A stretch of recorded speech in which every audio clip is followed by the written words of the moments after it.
a global brand with extensive experience, or a young, ambitious company that wants to be the leader in electric vehicle sales? Hi everyone, my name is Dennis and this is Makita. Today we're visiting the Edison Auto dealership. You're already familiar with these folks? I've tested their cars multiple times and they've often participated in our experiments. As you've already noted in the comments, Edison will soon provide us with a Zika. Is that true? Yes, that's correct. Makita, I know you brought the first Sea Lion 7 to Ukraine. It's the first model that hasn't even been registered yet. I'd like you to share your knowledge and experience so we can better understand this vehicle. Friends, you know I'm currently searching for my second electric vehicle. Many of you in the comments suggested looking into BYD cars. I've often said they're not quite my style, but I have to admit, they're packed with technology, offer high-quality blade batteries, and feature groundbreaking solutions. Makita, what can you tell our viewers about BYD's readiness to enter the global market? Hello, dear friends. BYD is truly a market leader. Let's explore this car, discover its new features, compare it to your ID.4, and see if it deserves your attention. First, I'd like to point out that this electric car isn't a top-tier configuration while my car is.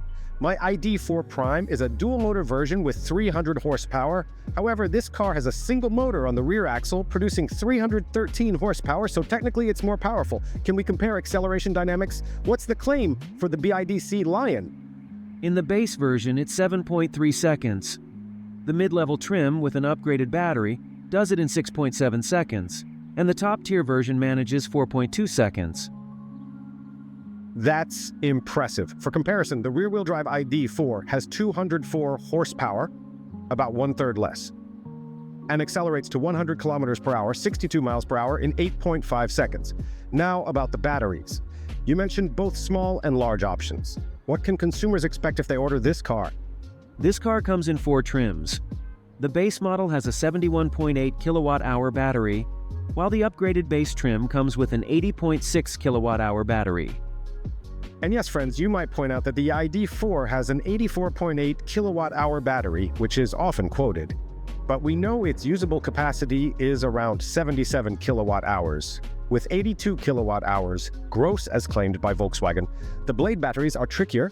The numbers Makita mentioned are likely gross too. But as we know, blade batteries have a smaller buffer as they're designed to be charged to 100%. Let's talk about dimensions. Well, I think the cars are comparable in size, but the BYD Sea Lion is slightly longer, which interests me because I'm choosing a second car specifically for long trips. You might say, Dennis, you don't like rear-wheel drive cars, and that's true. But tell me honestly, Makita, if I want to travel in an electric car during summer or winter, do I need a front motor? I believe that optimal speed in an EV isn't about the maximum speed. For long trips, key factors are fast charging, which this car offers, and functionality, which is significantly better and more comfortable for long journeys. Most importantly, the battery can be used from 0 to 100%. Are you trying to convince me to buy this BYD? Maybe, but I think we need to test it. To make it harder for you, do you remember my favorite cap?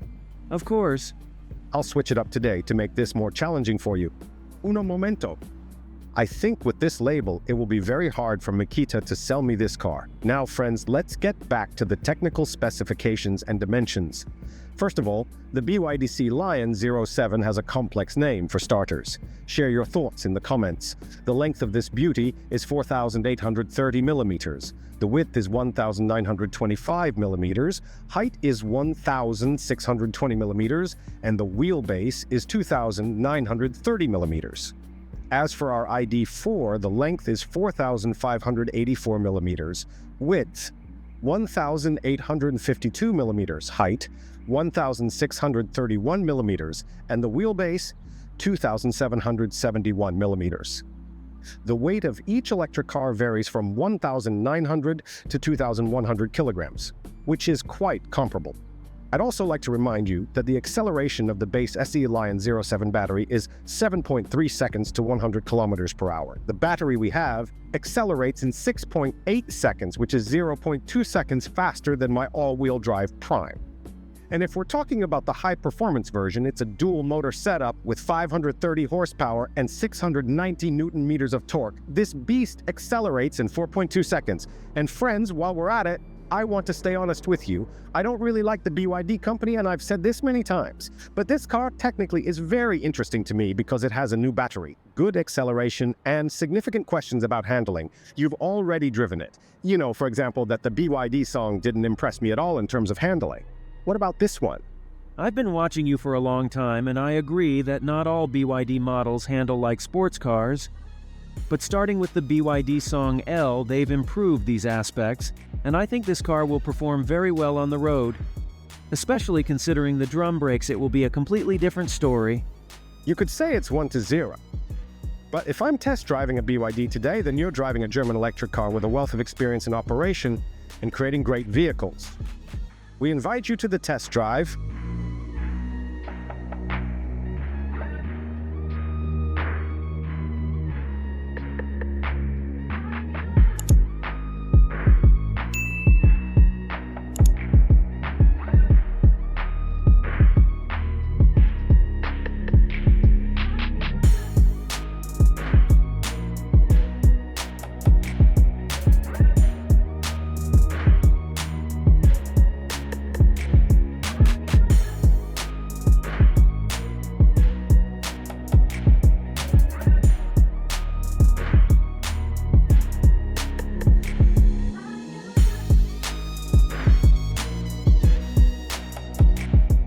So Dennis, how do you find the real quality? I've slightly changed my point of view a little bit. I haven't decided yet. But honestly, let's put it this way. The adaptive suspension definitely works. I understand it's only available in the expensive top-tier versions and adjusts based on driving modes. And here there are Eco, Normal, Sport and Snow modes. It changes the driving characteristics. It's not here, but there's a noticeable and pleasant transition when we go from a bad road to a good one, and the car becomes very comfortable. You know, like those old Mercedes or American cars that are called sofa on wheels. For instance, that's exactly what's here. But I'd like to point out that some people might not like this overly soft suspension. There are people who prefer a stiffer setup. Personally, I like it. I'm really impressed. Now let's talk about the steering wheel. Finally, they've got it right here. I'll be honest with you, it's not perfect. After the test drive, you'll see that the steering wheel in this car doesn't quite match Volkswagen's. And friends, I'm not saying this because I'm a huge Volkswagen fan, but it's clear that they've put effort into it. The steering here is precise. We haven't driven on the highway yet, but I'm confident it will perform better on the highway compared to previous models. BYD One Plus, BYD Song Plus, both facelifted and pre-facelifted, and BYD Tang. These are the cars I've driven for more than 50 kilometers. I haven't driven the BYD Han, but I suspect it's the same kitchen. The suspension deserves praise. The steering system also scores high marks, and now a little about the driving assistance. The assistance impressed me. I still remember the pre-facelift Zeekr, which practically wrestled the steering wheel out of your hands. When you approach the lane without turning on the indicator, that problem doesn't exist here. Everything works almost like in a Volkswagen, maybe even better. The car gently vibrates and then corrects the trajectory. I'd rate it a 4+. Why a 4+? Because there are likely cars that do it even better. After all, BYD doesn't position itself as a top-tier brand. They have Denza for that. When I drove about 10 kilometers in the city using adaptive cruise control, everything was great. It behaves like my Volkswagen before the software update. It holds the lane precisely, but there's one thing. When you turn on the indicator, the car doesn't accelerate like Volkswagen does after the update. This creates some discomfort. This is a bit inconvenient for me. Compared to the Zeekr 001, which jerks the steering wheel, it's much better here. Maybe it's a matter of updates that will resolve such nuances over time. Compared to Volkswagen, I reminded myself, what is this really? I can note that the functionality of this car should impress you.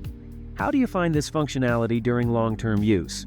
You like driving long distances, and this should definitely appeal to you. Look, I'll say this. As I once told my wife when we first saw the photos and renders of the BYD Sea Lion and BYD Song L, I said, these cars are already entering the European market. In terms of design, it's subjective, of course, but I rated both cars' exteriors at 8 out of 10. As for the interior, it's more complicated. The Song L has a lot of Chinese-style elements, so I gave it a 6 out of 10. This car got a 7 out of 10, as it's more to my liking. I wouldn't say I'm thrilled, but I don't want to go into detail yet. What interests me more is charging. After the technical checks, we'll discuss the interior functionality. That's why we came to our friends and partners at ND Group, who create excellent charging stations. The station behind us is the only one in Ukraine with a 240 kilowatt capacity installed by a domestic manufacturer. Some sources mention that this car can handle such power, and I'm confident it will deliver better results than, for example, my friend Oleksi's BYD Song Plus. As a reminder, its peak power is 140 kilowatts. Here, I saw 240A, we'll test it. And I still believe it should outperform even the BYD Tang. Here we have an announced 800-volt architecture and a new 80.64 kilowatt-hour battery that hasn't been used anywhere yet. We encountered some technical difficulties, so we had to initiate charging via the CCS port. The power output reached 182.5 kilowatts, delivering 303 amps at 600 volts. Currently, the car doesn't operating in 800-volt mode, but even at 303 amps, this is a record for BYD. Compared to previous tests, this model has surpassed prior results. For example, the BYD Tang previously peaked at 180 kilowatts, so this is a new record. When we tested the European ID.4 against the Chinese ID.4, we saw a clear charge curve from 19% to 90%.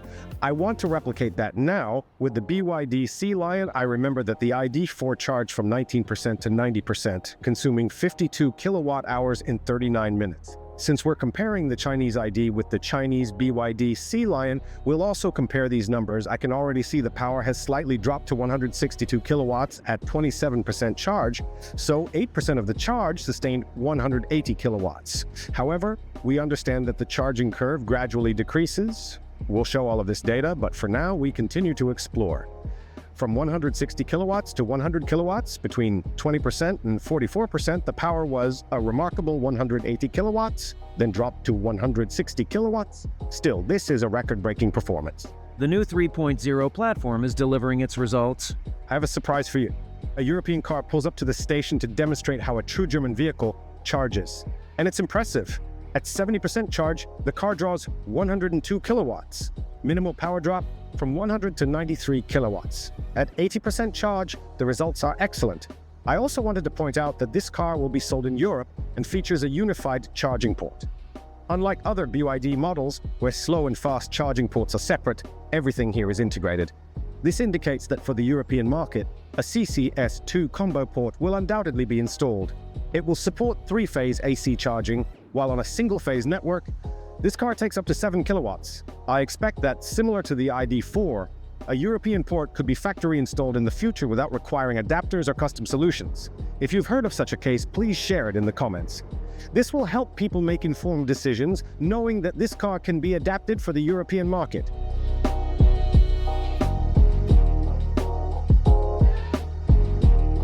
Friends, we've hit a snag. The charging session ended at 88%. The charge went from 20% to 88%. The charging lasted 34 minutes and consumed 63 kilowatt hours. The final power output was 81.5 kilowatts, which is an excellent result. For comparison, we brought in the European version of the ID.4 with the highest software configuration.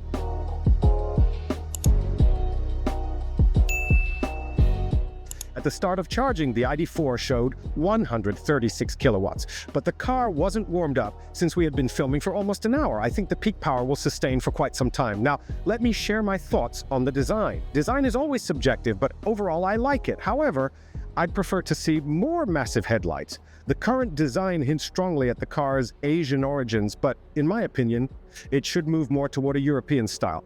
Tonight, we'll test the adaptability of the headlights. Some sources claim they're matrix headlights.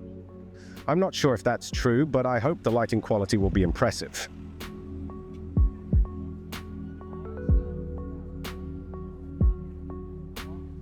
Another interesting feature is the retractable door handles.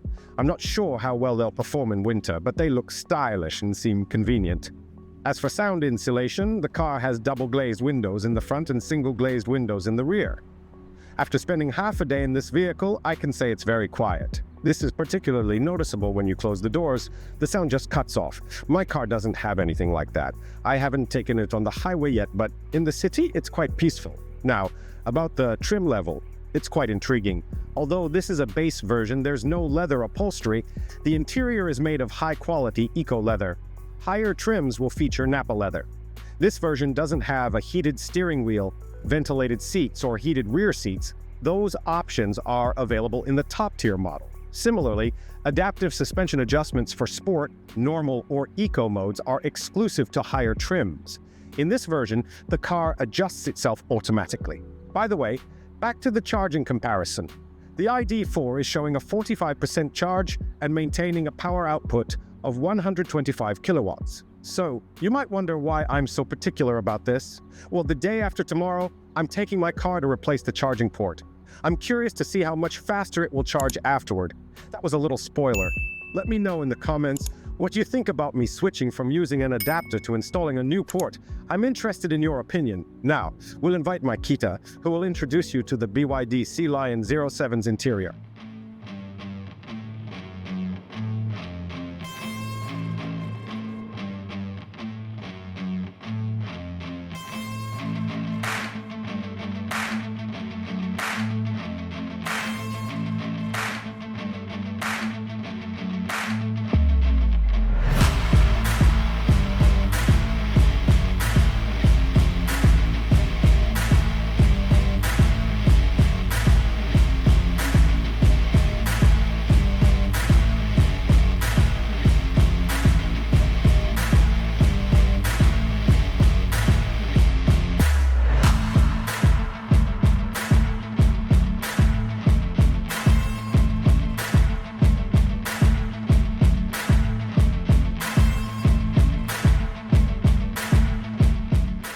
The car doesn't have seat memory, but there's a life hack that can make your life easier. There are two modes: rest and driving. The seats remember their positions for each mode, so you can set one mode for yourself and the other for another user. I don't want to explore all the features in one day. What's new here? One of the new features is the updated display, which boasts excellent ergonomics and doesn't strain your eyes. For long trips, there's a screen-splitting function allowing your family to watch YouTube while the driver uses navigation. Speaking of the screen, how good are the 360 cameras? Are they the same as in other BYD models, or has there been an improvement here? The 360 cameras in this car have high quality and excellent responsiveness. I must say the large display is impressive, although the visuals feel a bit cartoonish. Recently, a subscriber commented that it's impossible to use the tiny 360 camera display on the ID.4. Now, I don't feel a huge difference compared to my ID.4. Look at this. You've got cooling for the wireless charger. Does it actually work? Yes, it does. Regarding the charger, it's a fast charger with 50 watts of power and comes with a cooling system so your phone won't overheat. As for the display, I'll add that it's entirely different from the one in the ID.4, and you'll notice the difference once you use it for some time. First of all, this display has a 15.6-inch diagonal. Secondly, it's a completely different format. It's OLED. Is this display the same for all models from the base version to the top trim, or has BYD included some 32-inch plasma screen for the top-tier model? The 15.6-inch display is standard across all trims, from the base to the top configurations. I'd recommend choosing a mid-tier or second-to-top trim instead of the base version because it comes with a larger battery, significantly increasing the driving range. Dennis, let's move to your car. I know that for long trips, you need a lot of space in the rear to make sure, for instance, a child doesn't get tired. I'll show you some features in the back. This morning I couldn't figure out how the length compares to the ID.4, but now I can see it's spacious both in the front and the back.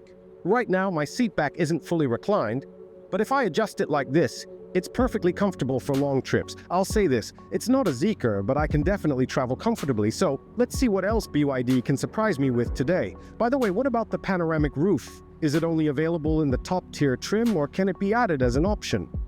What's the situation with the panoramic roof? Yes, first of all, the Zeekr is a completely different type of car. It's more of a family liftback, great for long trips with rear-wheel drive. As for the panoramic roof, it comes standard in the second-to-top and top trims, or as an additional option in the base version. We have a gorgeous panoramic roof with a curtain that closes. I've also heard about an optional gas panoramic sunroof.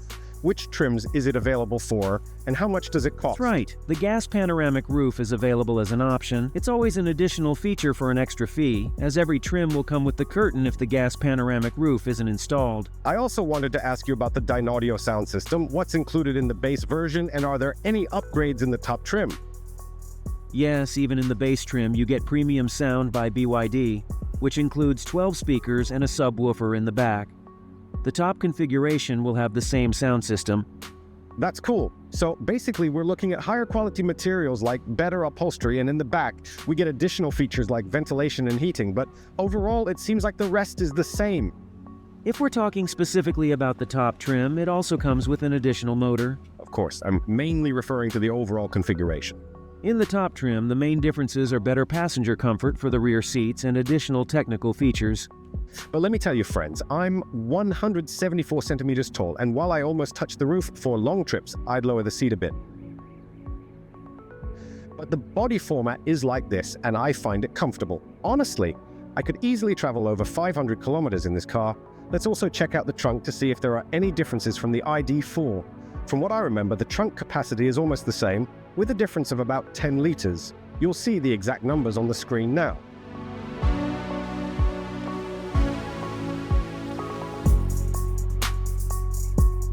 "88% stop session.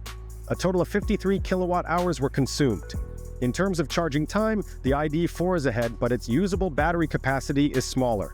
When it comes to charging speed, it's a tie. Both cars charge very well. You can see the charging curves for both vehicles.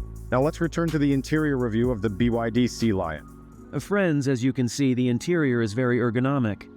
If you're traveling in a car that isn't fully loaded, there's plenty of space. For the comfort of rear passengers, there are charging ports, convenient pockets, and a great armrest. The armrest is equipped with 2 cup holders and a small storage compartment lined with flock.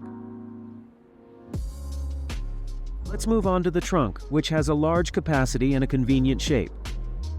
Even in the base trim, all versions come with an electric tailgate. The trunk capacity in the base version is over 500 liters, and in higher trims, it's even larger. At the back of the trunk, there's a 220-volt outlet, a subwoofer, and 2 compartments for small items. There's also a handy pocket for car tools. On Dennis's channel, you've already seen many trunk measurements. The trunk's length is 1,015 millimeters. The width is 963 millimeters, and the height is 435 millimeters in its most folded position. As for impressions, this single-motor car accelerates almost as well as my dual-motor model. I suggest we test this during a test drive. In addition to acceleration, we'll also check the braking distance. This car features upgraded brakes with ventilation and perforation. Another interesting detail, owners of these cars might have trouble finding tires. The front tires are size 235/50R19, and the rear ones are 255/45R19. However, these tire sizes contribute to the car's improved handling.